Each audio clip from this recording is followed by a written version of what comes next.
De nombreuses personnalités ici même au Salon des entrepreneurs Lyon-Auvergne-Rhône-Alpes. Depuis ce matin, on a beaucoup d'entrepreneurs, beaucoup de speakers et puis surtout aujourd'hui, on a un chef étoilé avec nous.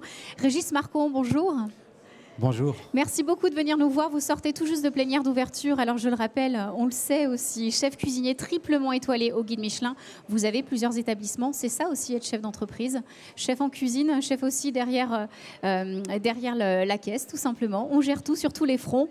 Un restaurant, une pâtisserie, un bistrot, un hôtel, des gîtes. Donc c'est peut-être pour ça aussi que vous êtes là aujourd'hui. Mais vous, pourquoi est-ce que vous avez répondu présent à ce Salon des entrepreneurs?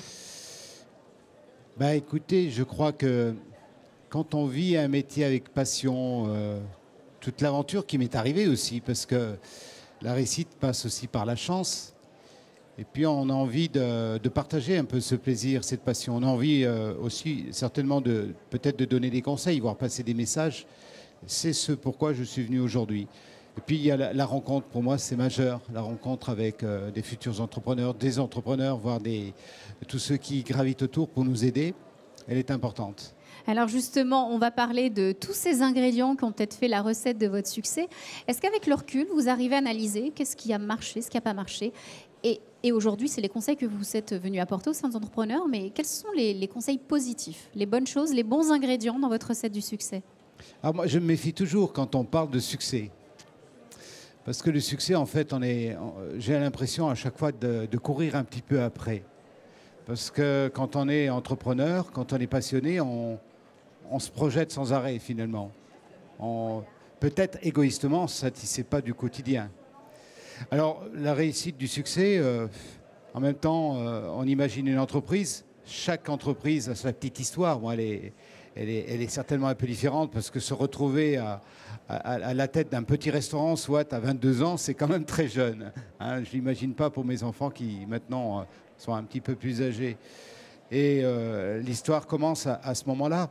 Mais il pourrait y avoir plusieurs façons de dire les raisons, je dirais les conseils. Je pense, un mot qui me revient à la tête, c'est l'optimisme. Je crois qu'on a besoin d'être optimiste quand on démarre un projet.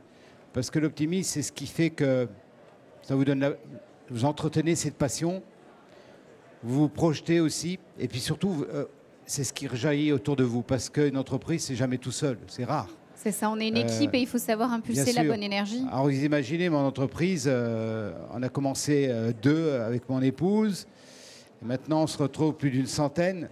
Ouais. Forcément, il y a du changement, il y a une adaptation, on a besoin aussi de conseils, parce que l'aspect managérial est très important.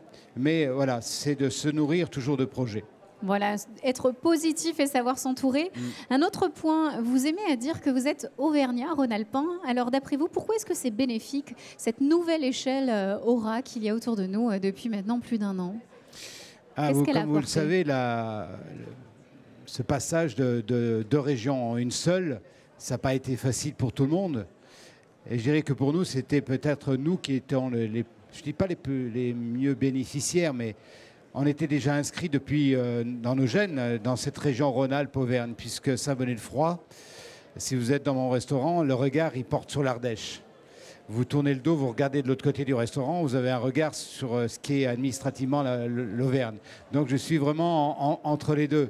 Donc vous regardez Saint-Bonnet-le-Froid, les plaques d'immatriculation, il y en a autant de l'Ardèche que de la Haute-Loire. Et puis surtout dans vos assiettes, il faut reparler des produits dans vos assiettes, c'est vraiment l'Auvergne-Rhône-Alpes. Si vous parlez de cuisine, bien évidemment, la chance d'être dans ce terroir qui fait que vous pouvez aller prendre un petit peu tout ce qui fait à la fois la tradition de ces 2 régions et puis surtout les produits qui sont quand même... c'est incroyable. J'ai la chance d'être sur le projet de la Cité de la Gastronomie Lyon qui va ouvrir ses portes d'ici 2 ans et quand on regarde cette région, tous les produits qu'il peut y avoir, c'est assez extraordinaire. Je crois que, sans faire... je crois qu'on est une des plus grandes régions en France aussi riche au niveau produit. Et on a un super ambassadeur. En tout cas, le message, on vous le fait passer. Un dernier point sur la séance d'ouverture. Ce matin, vous étiez donc speaker, mais qu'est-ce que vous avez retenu des autres? Est-ce qu'il y a des choses qui vous ont inspiré et vous repartez demain à vos entreprises avec ça en tête? Qu'est-ce qu'on retient? Moi, ce que je retiens, c'est les 2 jeunes de start-up. Là, c'est la liberté.